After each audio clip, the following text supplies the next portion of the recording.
أعوذ بالله من الشيطان الرجيم بسم الله الرحمن الرحيم والصلاة والسلام على رسول الله وعلى آله وصحبه أجمعين من يهده الله فلا مضل له ومن يضلل فلا هادي له وأشهد أن لا إله إلا الله وحده لا شريك له وأشهد أن محمدا عبده ورسوله رب اشرح لي صدري ويسر لي أمري واحلل عقدة من لساني يفقه قولي.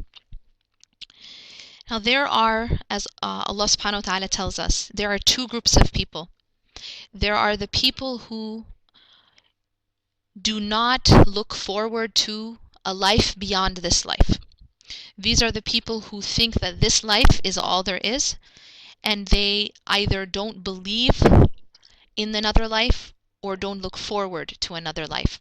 And so that within this category of the people who belie a hereafter, you could say that maybe there's subcategories. There is the group of people who don't believe in it at all, right? They say those are the people who think that this life is it. You go into the grave and there's nothing after that. They don't even believe in a hereafter. And then there's a more subtle type of group where we're talking about even the believers, even among the Muslims. Let's say even among the Muslims who know intellectually, who know here, like in their mind, that there is a hereafter, that there is another life beyond this, but practically and experientially and in their heart, they're not, it's as if they don't see that life. It's as if they're not, they don't really give that life much thought. So they are living, practically as if this is the only life. So you see the difference. When Allah subhanahu wa ta'ala describes in Surah Yunus verses 7 and 8, and Yunus is chapter 10, what's translated as, surely those who do not look forward to their meeting with us, but are pleased with the life of this world and feel secure in it, and those who do not pay attention to our signs, their abode will be the fire because of what they used to earn.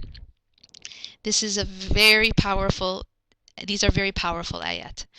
I had actually, in one of my articles, I wrote about these ayat, and it was the article called Why Do People Have to Leave Each Other? And what my personal reflection on this article, or how I related to this article, which I shared in that, how I related to these ayat, which I shared in that article, is these ayat describe a people who don't look forward. They don't look forward to a hereafter but rather they put all of their hopes in this life. رَضُوا بِالْحَيَاةِ الدُّنْيَا, meaning that they have complete, they're pleased completely with this life. وَاطْمَئِنُّوا بِهَا, and they find security in it and feel secure in it. And subhanAllah, the reflection that I had about this ayah is, when I was looking at myself and I was thinking how just the fact that I wanted and expected and demanded that this life be perfect, that everything in this life be perfect, that all of my relationships be perfect, that things work out perfectly, that things are just exactly the way I want them. And if they aren't, if they're just, a drop less, or just, a centimeter less or different, then it was very difficult for me to accept.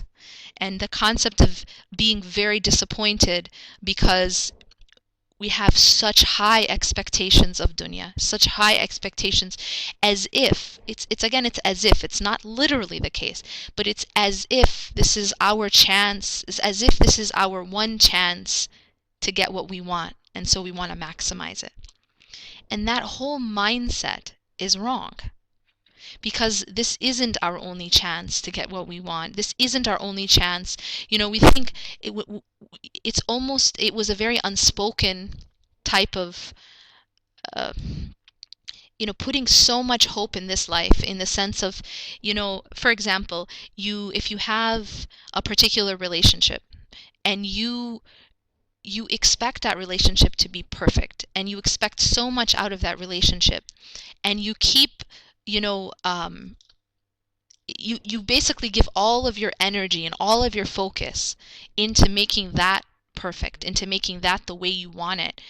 It kind of as if, the Prophet ﷺ, when he described this life for the believer versus the disbeliever, right?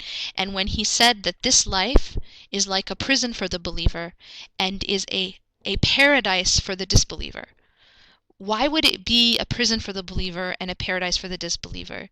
Now, it's not because when you're a believer you can't do anything fun, or you have so many rules that you can't enjoy yourself. That's not the point. I mean, that's not the reason.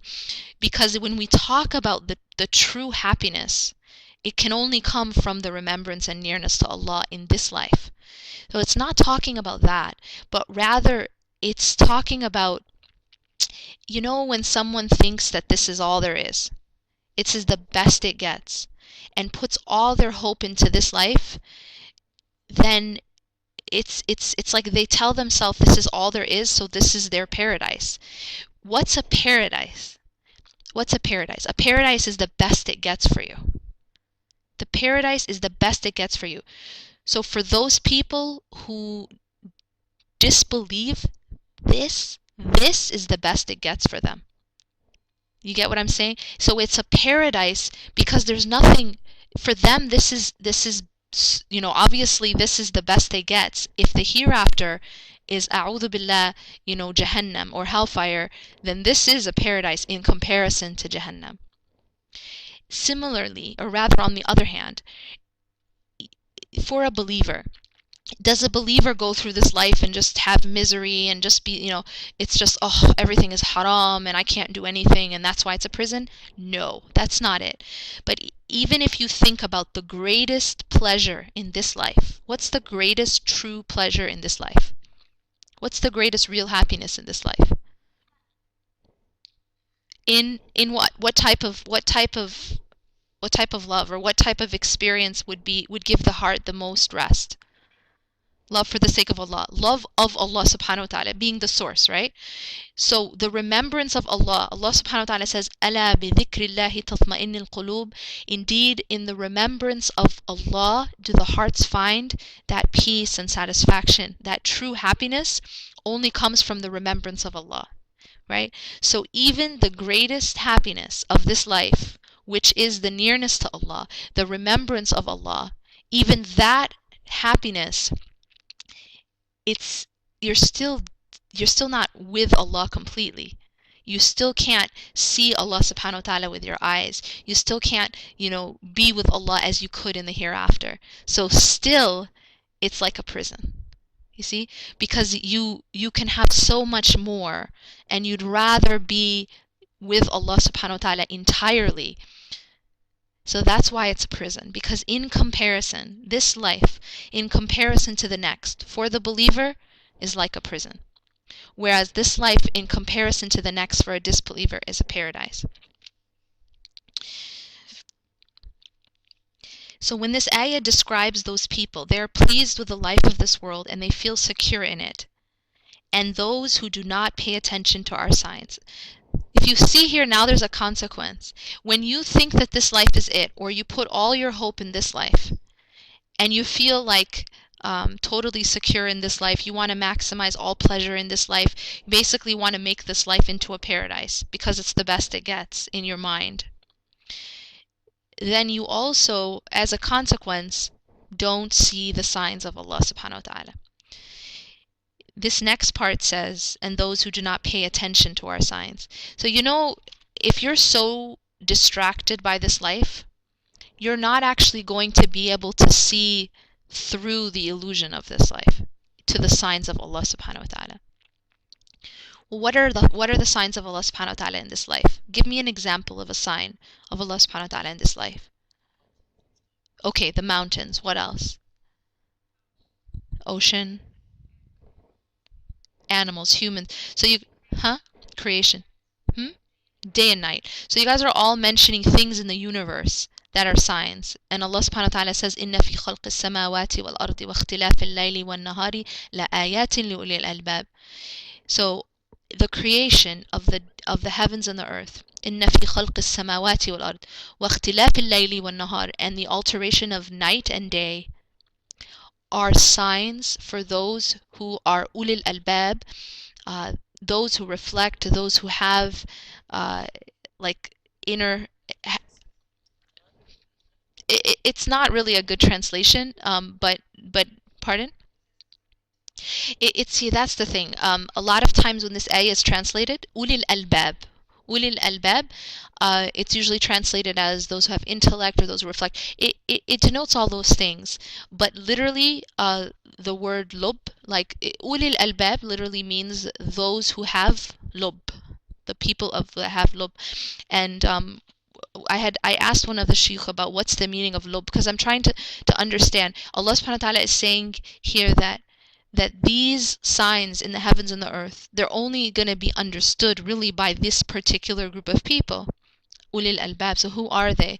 And he explained to me that lub is just the inside of anything. It's somebody basically who has an inside. It's somebody who has an inside, somebody who has substance enough to reflect, enough to basically be able to see these signs.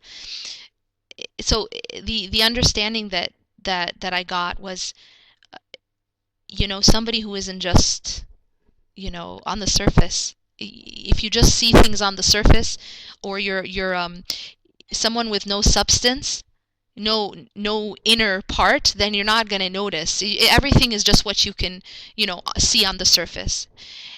But if you have, Assalamu alaikum. But if you have that, then you'll be able to see the signs throughout the universe. Now think about a person who only has hope in this life, or who only believes in this life, or who's content with just this life and nothing beyond. How do they view the signs in the heavens and the earth? These signs that Allah subhanahu wa ta'ala is saying are signs for those who reflect and who understand. Scenery. Basically, that's it. I mean, you have some people who don't even notice. Some people who really don't even appreciate a nice sunset or a beautiful sky. They're just like, take it for granted. So that's one level. And then the best you get is someone who's like, wow, that's really pretty. Look at Mother Nature. Like, who's Mother Nature? But that's the idea. It's like, oh, nature is beautiful. But it stops there. They don't understand it as a sign. This is a consequence. This is that group of people who don't see beyond this life. They can't even understand the signs because they don't see beyond the surface. They don't see beyond this life. And their abode, that Allah subhanahu wa ta'ala ends these ayat explaining that their abode is the hellfire because of what they used to earn. If you have this attitude where you think this life is it, and you don't even look beyond the surface, and you're not able to understand the signs of Allah subhanahu wa ta'ala all around you, then those are the people who are not going to be successful. And therefore the abode is not going to be a pleasant place. And that's because they couldn't really see beyond this life to the sign behind it, to really the truth behind it, which is that there is something beyond this life, that there is a hereafter. Such people have only one concern, which is to enjoy life and pursue all its pleasures. And Allah subhanahu wa ta'ala in chapter 47 verse 12 says what's translated as, and those who reject take it easy and eat like cattle eat, and the fire will be their abode. In this ayah, Allah subhanahu wa ta'ala is describing a people who eat like cattle eat. You know the concept of what is it? Eat, drink, and be merry, for tomorrow we die. That concept, eat, drink, and be merry, for tomorrow we die, basically encapsulates this mentality that this life is it. The point of this life is to eat, drink, and be merry. So all physical pleasures, all physical needs. Now let me ask you this: how does that make you any different than cattle? If your job is just to eat, drink, and be merry, meaning just eat, drink, and do whatever your desires tell you to do, then how does that distinguish us from animals? Right? Then we become like animals. There are people who live that way. They think that this life is just about feeding that lower desire and just being, happy in the sense of happiness as in satisfying a physical need or a physical desire. So they're actually described and compared to eating like cattle eat. The second type of people, so we said there's the first group who do not believe in the hereafter, another life beyond this life, or do not really, even if they believe in it on some level, really their life has nothing to do with it. And that's kind of when we talk about Muslims. So we have the non-believers. They don't believe in a hereafter at all. But even if we look at Muslims, people who do believe that there's another life, but it has no part in their part in their life. Even though in their mind they know that there's a hereafter, but it plays no part in how they live their life. It's not something they actually think about. It's not something they actually plan for. As if it's like, it's kind of as if it's not really real to them. It's like a sort of an idea, but it's not really, really real. You can believe like, oh yeah, that thing, there's such thing as this, but you don't actually really see it with your heart. You don't actually really almost believe. It's as if it's not that real. And you know that there are different levels of iman. There are different levels of faith. There are different levels of yaqeen. Yaqeen is certainty. Somebody can believe, intellectually that there is a hereafter and there is a day of judgment, but they live their life as if there isn't. They live every day as if this is it. So you guys understand what I mean? Practically, it has no bearing on how they live their life or how they view this life, even in understanding the signs that Allah subhanahu wa ta'ala has in this life. The second type are those who accept. And now we said that now the second type are those who accept that there is an abode after death where there is both reward and punishment. These are the ones who follow the messengers. Now they've moved into the second group. We said the first group don't believe altogether, or practically it has no bearing on their life. The second group is the one who does accept that there is another life beyond this life, and they are the ones who follow the messengers. They fall into three categories. Those who are unjust to themselves, those who are mean to themselves, and those who are swift in doing good deeds by the will of Allah subhanahu wa ta'ala. First, those who are unjust to themselves form the majority. Most of them are content with the blossoms of this life and its pleasures, helping themselves to them and using them in ways that Allah has not commanded. So what they've done in this categorization is put anyone who believes in it, even intellectually, in the second category. And when you do that, then now you have subcategories, 3 subcategories. Now, if you're Muslim, one of the pillars of iman is to believe in the hereafter, right? So you at least intellectually believe it. But the first category are those who are unjust to themselves. They have blessings in this life, but they're using it in a way that's displeasing to Allah.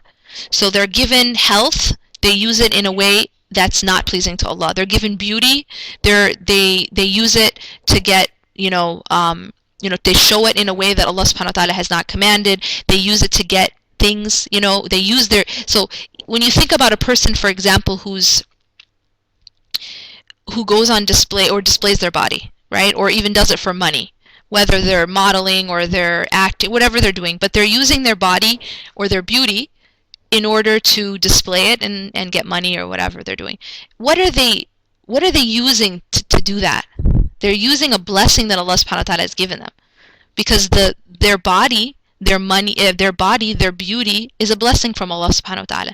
But they're using it in a way that's displeasing to Allah.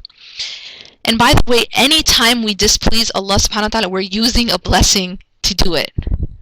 Allah has given, right? Because everything we have is a blessing from Him, is from Him. So we're using something that belongs to Allah in order to disobey Allah. Isn't that ironic? Right? Anytime we disobey Him, think about it.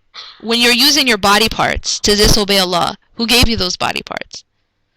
Think about that, and we should remind ourselves that the next time we sin. That, okay, just stop for a moment and think, okay, what I'm using right now to displease Allah, who gave it to me? Isn't that embarrassing? That somebody gives you something. I mean, I'm gonna try to use an example. It's kind of like somebody gives you money as a gift. Your friend gives you money as a gift. You take that money to hire an assassin to kill your friend, or to hurt your friend. You know what I'm saying? Obviously, we can't hurt Allah subhanahu wa ta'ala, and we can't kill Allah subhanahu wa ta'ala. Allah subhanahu wa ta'ala is high above any analogy. But the idea here is, or even you hire someone to burn your friend's house down. You use the money that your friend gave you to hire someone to burn their house down. Nobody does that, right? It's one thing to burn your friend's house down. It's one thing to hire an assassin to kill your friend or to hurt your friend. But it's another thing to use the money they gave you to do it. You see? It's like very low. But this is what we do with Allah subhanahu wa ta'ala, that we disobey Allah subhanahu wa ta'ala. We do that which displeases Allah subhanahu wa ta'ala with the very blessing that He gave us. So it's something to think about. And every single time we disobey Allah, we're using that money that He gave us. We're using that blessing that He gave us to do it. So these are the people who are unjust to their own selves. What does that mean? Why does it not say that they are unjust to Allah subhanahu wa ta'ala? So this is the group of people who are using the blessings of Allah subhanahu wa ta'ala in this life in a way that's displeasing to Him, even though they intellectually believe in a hereafter, but they're not preparing for it, and they're not protecting themselves from its punishment. So it's intellectual. It's not the type of knowledge that's actually affecting their actions. It's not here. It's not here in the heart. It's just knowledge. It's just information almost here. Yeah, I know there's a hereafter, but I'm not living for it. Yeah, I know there is a hellfire, but I'm not protecting myself from it. Yeah, I know there's Jannah, but I'm not working for it. Right? Why is it unjust to their own selves? Why not unjust to Allah subhanahu wa ta'ala? Because it's harming their own selves. You're not hurting Allah subhanahu wa ta'ala when you sin. You're not taking away from Allah subhanahu wa ta'ala's kingdom. You are only hurting your own self. So that's why it's unjust to yourself. And the one who disobeys Allah subhanahu wa ta'ala is called is referred to as an oppressor. Is referred to as someone who as a zalim, as an oppressor, as someone who's unjust. To who? To me, to my own self. I am not being fair to my own self when I sin. I'm hurting and oppressing my own self.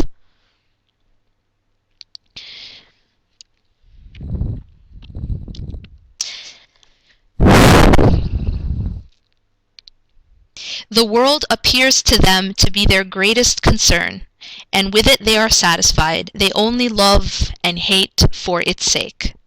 So everything that they love is for the sake of this world.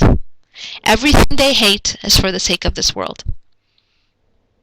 You see, their love and their hate is for this world. That means that that's their criteria of good and bad. That's their criteria of what they want and what they don't want. It's all about this world. It's all about the definitions in this world. So money, yes, I want it by any means necessary. Approval of people, I want it by any means necessary.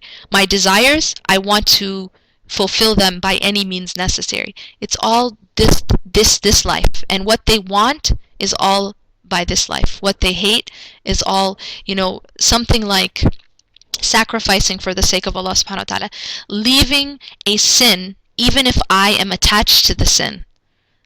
That's something they wouldn't do. They hate to do it. It's something that they don't want to do because it means some loss in this life. Their attachment is to here, is to this life, and that's where their love and hope is. Their love and their hate and their hope is in this life. These are the people who play about and chatter and are diverted by the attractions of this world, although they may believe again, up here in the akhirah, in a general way, they have not discovered what this life is meant for, nor are they aware that it is only a stopping place where provisions for the final journey can be acquired. So this is a group of people. It's kind of like we're all, every single person in this room, every single person in this universe, we're all on a journey. Okay, so imagine we all get in the car and we're all just driving. And we take a stop. Suppose we stop, we take an exit off the highway and we stop at a rest area. And half of us forget, like we just get amnesia and forget that we're at a stop. That our destination was, say we're going to San Diego. Our destination is San Diego. We take a stop at the rest area. Maybe we're just going to get some food. Okay, we stop at like a drive-through. Half the people completely forget that this was just a stop and that we're actually going to San Diego. And all of a sudden, they start just wanting to stay there and just, completely forgetting about getting the food for the trip and actually just start like making their residence there. Now they start, buying land and wanting to. They've completely forgotten that they're actually on a journey somewhere else. And the other half knows that they're just there to get some food, to get some provision, and continue on their way. The whole point of the stop wasn't just to hang out, right? Just wasn't to stay there. And those people who remembered knew that this was a temporary stop. They took their food, they got back in the car, and they continued on their journey. But there are other people who forgot that. And they just wanted to stay there. And they thought that they were going to stay there forever. They didn't know, they didn't remember that they were going to keep going. And this is exactly how the Prophet ﷺ describes this life.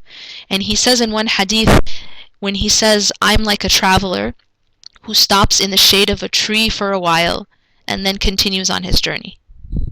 He gives the example of just the shade of a tree. Like, how long do you stop in the shade of a tree? When you're on a journey, how long do you really stop there? That's how he explains this life. It's just like that shade. But our problem as human beings is we're in that shade of a tree, and yet we think it's forever. We forgot. We've become like those people who forgot, who had the amnesia, forgot that this was just a stop. And the whole point of the stop was to get enough provision to help you with your journey. So instead, they don't actually get any provision. And once it's time for them to go, they're not ready. They're not ready because they forgot. That's this first group. And again, please realize that knowing that there's a hereafter, like as a concept in your brain, but it has no bearing on your life, that's not enough. It's not enough to just know that you're going to stand in front of Allah subhanahu wa ta'ala intellectually. It's not enough to know intellectually that yes, there's a hereafter. It needs to actually be transforming the way you live your life. Otherwise, what's the point?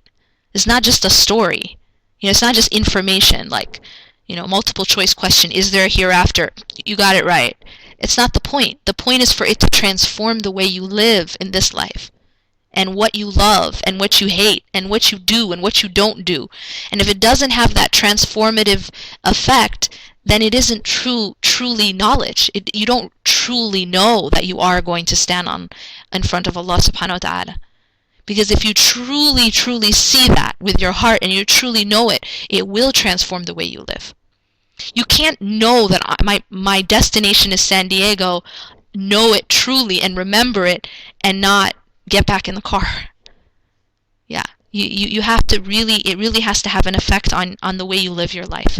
Otherwise, it isn't true knowledge. It isn't the beneficial type of knowing. Then there's the second group. Those who are mean to themselves and those who take what is permitted from this world and fulfill their duties in it, but who then pursue what lies beyond these duties for the sake of their own pleasure and in order to enjoy the delights of this world. Such people will not be punished for doing so, but their pleasure seeking will result in their rank being diminished. What is this talking about? So this is an in-between group. This is the group who stops at, okay, they stop at the rest area, and they know that they're going back, into the car, and maybe they remember, but they don't get they don't really get much food. They're not really using that stop to get them, farther along in their journey. Like the smart person's the one who's going to stop there and get as much food as possible, as much provision as possible for the journey, right? That's the smart person who knows, I'm going to get back in the car, and I have a destination, and I want to get as much provision as possible because I need it for my trip and in order to have, the best outcome. But these are the people, maybe they're not necessarily doing anything like wrong, or maybe they're doing the bare minimum, but that's it. They're not really they're not really using it to its utmost, this life, in order to have a higher rank, in order to have a better place. And there's some people, it's like they don't have any ambition when it comes to akhirah, right? They don't have any ambition when it comes to Jannah, but they only have ambition when it comes to this life. What do I mean by ambition? You want to be the top of your class. You want to be promoted, you want to have the best salary. You want to have the best car. You want to have the best husband. You want to have the best clothes. You want everything optimized in this life. You have like a certain model of your iPhone. You want the best model, right? You want the best laptop. But when it comes to Jannah, you don't really care much. You're not, even if you're looking like, okay, I just, I say La ilaha illallah, maybe I'll just get into Jannah, but you're not really looking at getting to the highest level in Jannah. You don't have that drive in you that you have ambition for akhirah, that you have ambition for Jannah. You just, it's kind of like, whatever. It's a whatever attitude, and yet, subhanAllah, we don't have that whatever attitude about this life, right? We are never satisfied. We want more and more and more in this life. And yet that attitude is very detrimental. But when it comes to akhirah, where we're supposed to be racing, Allah subhanahu wa ta'ala, when He talks about competing, there's different places where Allah, because human beings are kind of competitive by nature. We always just want to be like at the best, right at the forefront, the best. It's like sort of part of our nature. When Allah subhanahu wa ta'ala talks about competing, this is what He talks about. He says, سَارِعُوا إِلَى مَغْفِرَةٍ مِّن رَبِّكُمْ وَجَنَّاتٍ عَرْضُهَا كَعَرْضِ السَّمَاوَاتِ وَالْأَرْضِ. That if you want to race, so He says, سَارِعُوا, race to forgiveness from your Lord. And Jannah has the, عَرْضُهَا, the width of the heavens and the earth. That's what we should be racing for. Or in Allah subhanahu wa ta'ala says, وَفِي ذَلِكَ فَلْيَتَنَافَسِ الْمُتَنَافِسُونَ, which means in this, when He describes Jannah, He says, in this, let them compete, those who like to compete. See, we like to compete, we like to race, but we just do it about this life.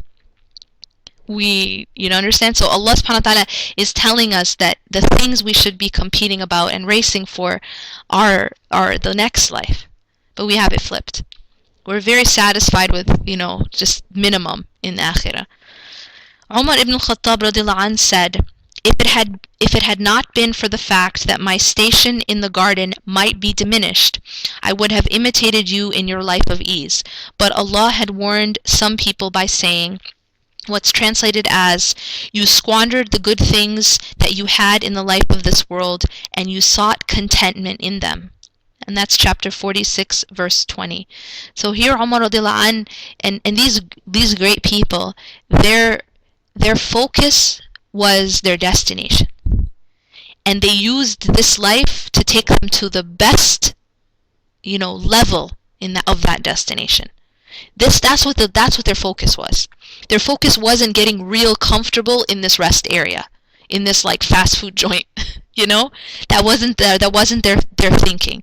Is I want to be really comfortable, want to get a nice booth, like they're at McDonald's and they're just thinking about staying there. These people, they knew this was a stop, and they used it. They used the stop to get to the best place at the destination. And Umar radiallahu anh, he was one of those people. Then those were the people of at the forefront. Just realize that. That when it comes to nearness to Allah subhanahu wa ta'ala, when it comes to this racing and this competition, the ones who do most in this life, who are competing in this life for the sake of Allah subhanahu wa ta'ala, for the nearness to Allah, are those who are going to be closest to Him on the hereafter, in the hereafter. And Allah subhanahu wa ta'ala tells us in Surah Al-Waqi'ah, for example, وَالسَّابِقُونَ السَّابِقُونَ أُولَٰئِكَ الْمُقَرَّبُونَ.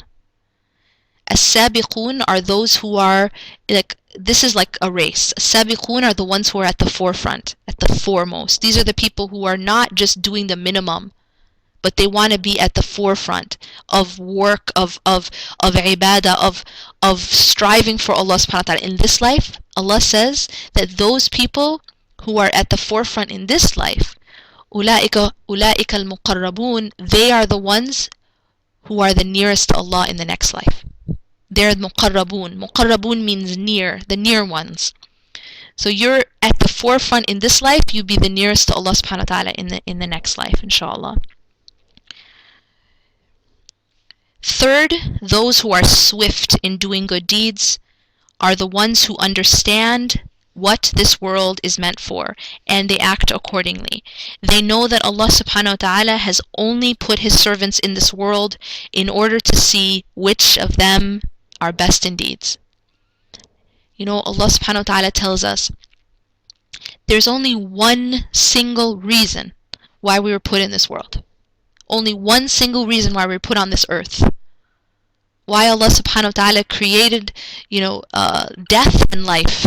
The life of this world.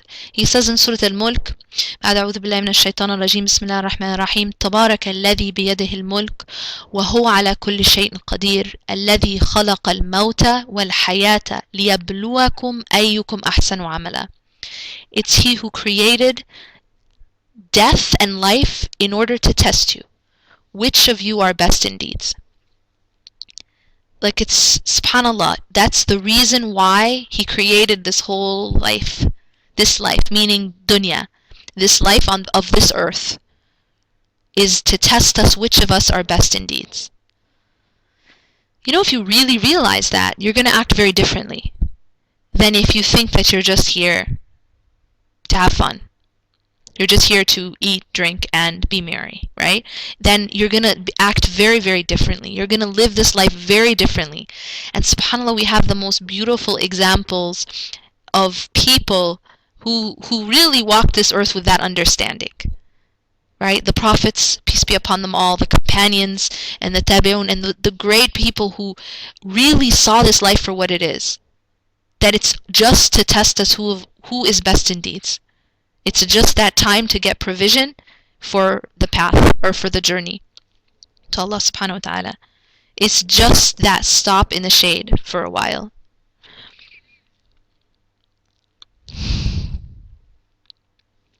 Allah subhanahu wa ta'ala says what's translated as in chapter 18 verse 7, surely we have put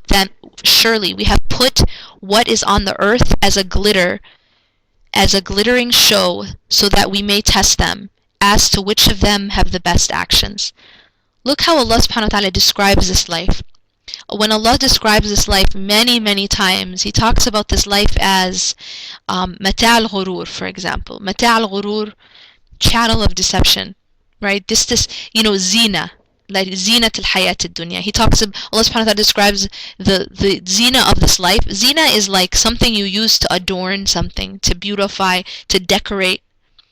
But it's not like really, real. It's even if you think about when you're beautifying something or decorating it, it's also kind of fake, right?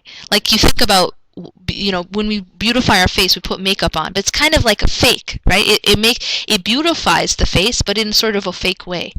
And that's how this life is. It's like that, that makeup. It looks beautiful, but it's all kind of deceptive. And subhanAllah, it isn't also to say that there's no beauty in this life. So we have to be careful.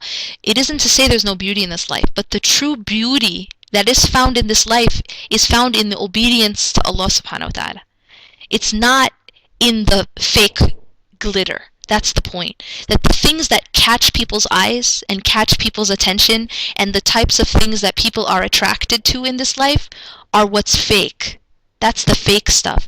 But the true beauty of this life, the true happiness of this life is actually in the obedience to Allah subhanahu wa ta'ala. So it isn't that this life is like, there's no good in this life. It's not that there's no beauty in this life, but that the true good in this life, the true beauty in this life, and the true happiness in this life is only found in the obedience to Allah subhanahu wa ta'ala. And not in the like fake glitter, right? You see like an alcohol commercial. Have you guys like ever like thought about, I mean, if you're watching like a sports game, any sports game, oh my goodness, the commercials are unbelievable. They're all basically for like beer and cars, because mostly men watch these games. And just when you look at like a commercial that's trying to sell you alcohol, make it look so attractive. They make it look so appealing. Like you drink this and you're going to be the most attractive person. You're going to have so many girls/guys around you. You're going to all of a sudden become very beautiful. You're going to become, just look at the messages. You're going to be very happy. You know, these people always look very happy. They always are very social, and they always are like, if they're, like if they're a girl, they're a guy magnet, and if they're a guy, they're a girl magnet, right? There's all these, people of the opposite gender around them. So it's all these, like, it's like, talk about beautifying something that's so ugly. Something that's so ugly as alcohol. And I can give you many secular reasons why alcohol is ugly. Right? Like, you just have to look at like how many drunk drivers have killed people, or how many families alcoholism has destroyed, or what a person acts like when they're drunk, like how they beat up their own family, right? Like I don't even need to talk about what Allah subhanahu wa ta'ala says, but we can just look at secular reasons why it's very ugly, and yet it's beautified. You see, this is a very good example, because you can take something that's nasty, that's so ugly, and just put a lot of makeup on it and try to make it look so nice. This is just going to be so wonderful, and you're going to be, and it destroys people. Has alcohol not destroyed people's lives?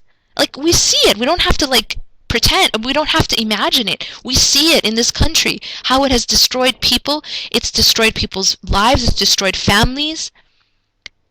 Besides what it does to the body, and how it destroys the liver, it's such a horrible, horrible thing.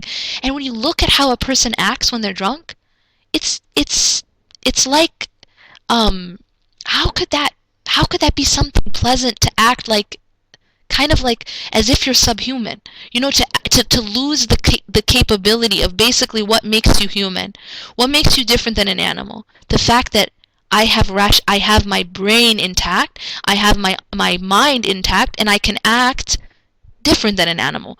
But you take that away from someone, and it just, subhanAllah, you debase yourself. It's somebody debasing themselves. So subhanAllah, it's so much ugliness, and it's so clear, but yet, it's still able to be beautified. This is dunya, exactly. The dunya that's what dunya is. It's things which are very ugly can be, you put some makeup on it and it looks very colorful, and it looks very glittery, and it looks beautiful. But the truth of it is it's ugly, and it's extremely harmful.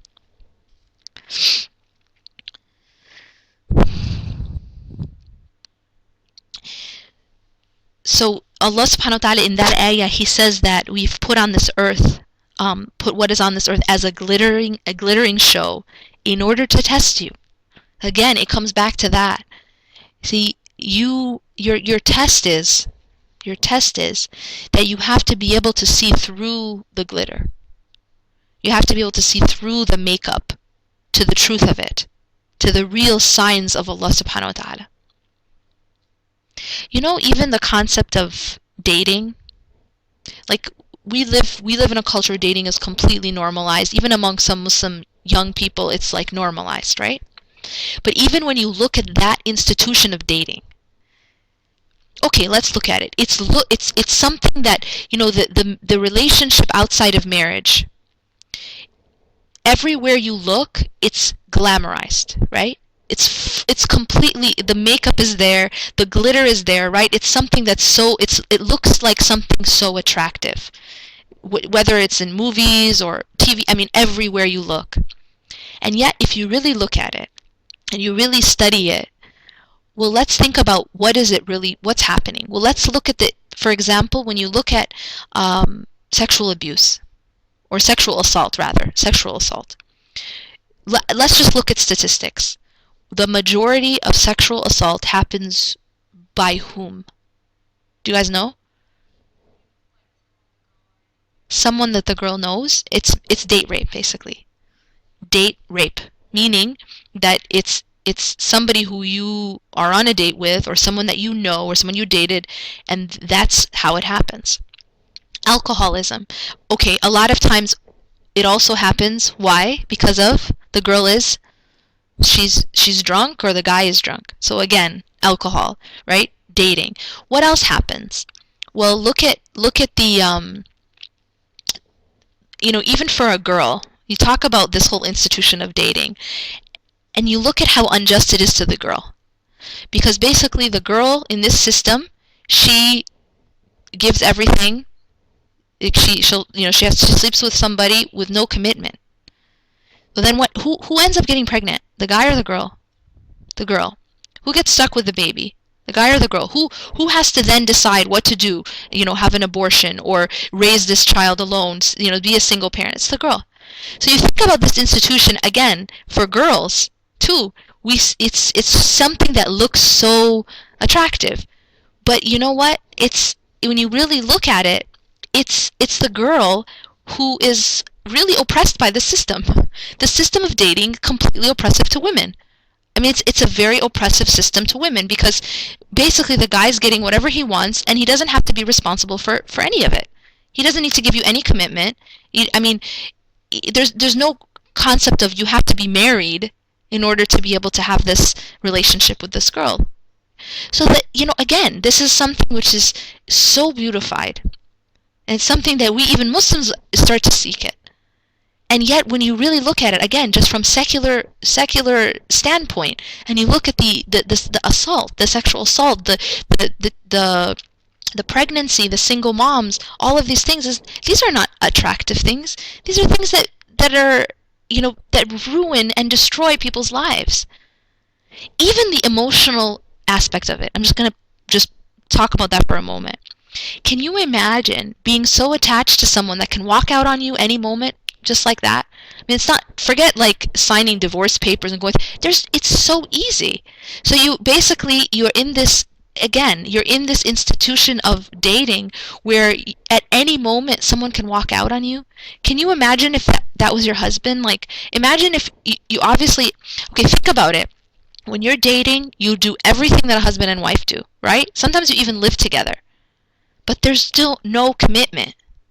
So you're in a situation where you've completely given everything to another person, and at any moment they can walk out on you. And there's no process. It's not even like you got to go through a process of divorce.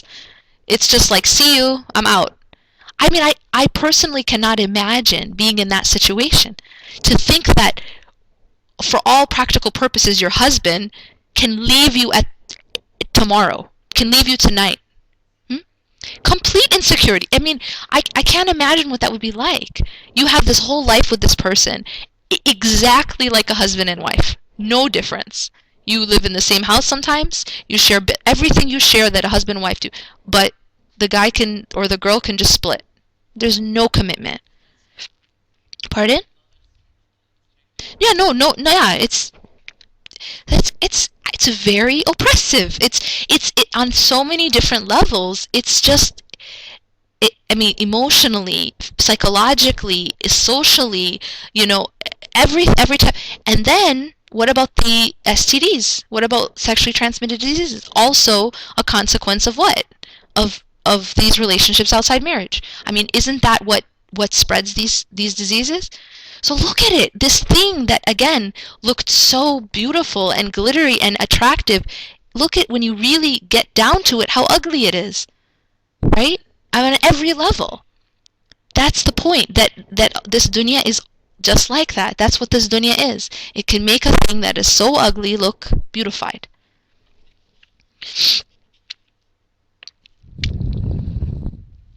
This means that Allah subhanahu wa ta'ala has put what is on the earth in order to test us, to see to see who is going to avoid the pleasures of this world and look for success in the next world. And again, I want to emphasize here, even the quote-unquote pleasures of this world, they are an illusion. They're illusionary pleasures. Because you might enjoy this relationship for a moment, and then you have all these, whether it's the disease that you got from your partner, or it's the fact that now you're pregnant and you don't have, and you're alone, or it's the fact that now this person just walked out on you, or it's the fact that, you just got sexually assaulted by them. I mean, whatever it is, it's like, yeah, or it could be, the whole point here is that it seems like it's something pleasurable, but the truth of it is that the true pleasure and the true stability and contentment comes only in the obedience to Allah. Anything outside of that is only going to hurt us. And even again, from a totally secular point of view, you can see the harm that it does.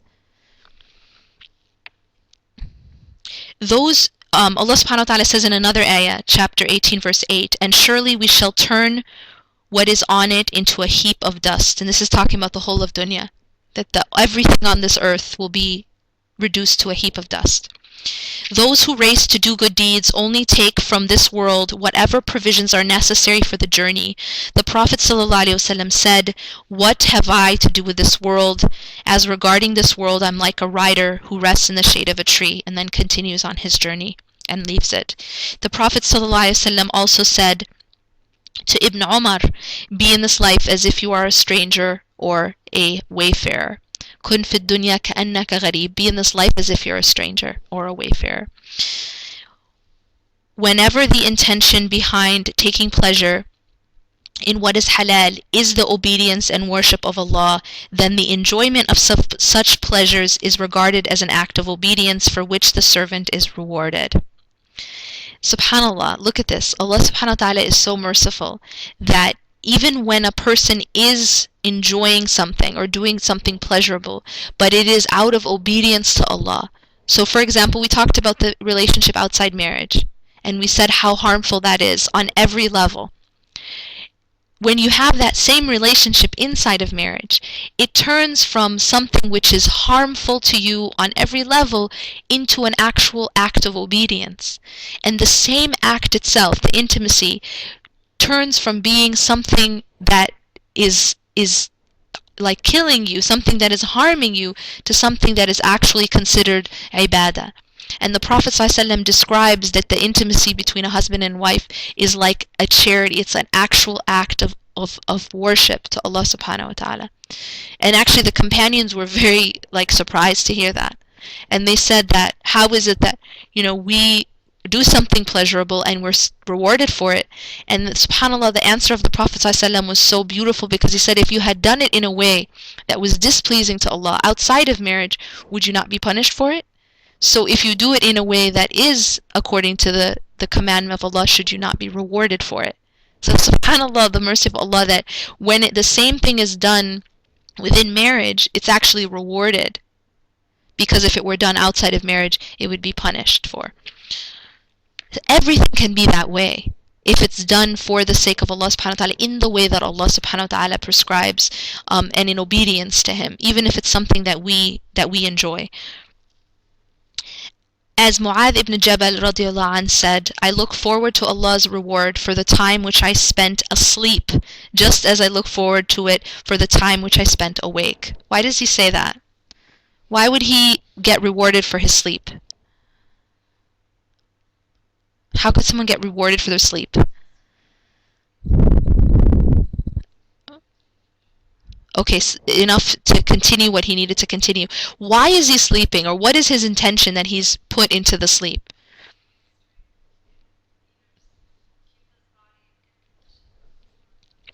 Exactly. So here's another example of, remember we said that the relationship outside of marriage is something that you're punished for, actually in this life before the next. All these things I had mentioned are punishments, right, in this life. And then when you do it within marriage, now you're rewarded for it. In the same way, sleep can be something that either is neutral, or it could actually be something you're punished for if you're sleeping instead of, for example, when you need to be praying. If you're sleeping through Fajr, now that act of sleeping can be something you're punished for. But if you're sleeping for the sake of Allah subhanahu wa ta'ala, you actually make your intention, as he's describing here, Mu'adh ibn Jabal radiallahu anh, that he would sleep in order to give himself strength to worship Allah. So then the sleep itself became an act of obedience, that the sleep itself became an act of worship that he was hoping to be rewarded for. And that's the way you can actually make everything in your life, if you have the correct intention and you're doing it in the right way. I'm going to end there. أقول قولي هذا واستغفر الله لي ولكم إنه غفور رحيم. سبحانك الله وبحمدك نشهد أن لا إله إلا أنت نستغفرك ونتوب إليك. والعصر إن الإنسان لفي خسر إلا الذين آمنوا وعملوا الصالحات وتواصوا بالحق وتواصوا بالصبر.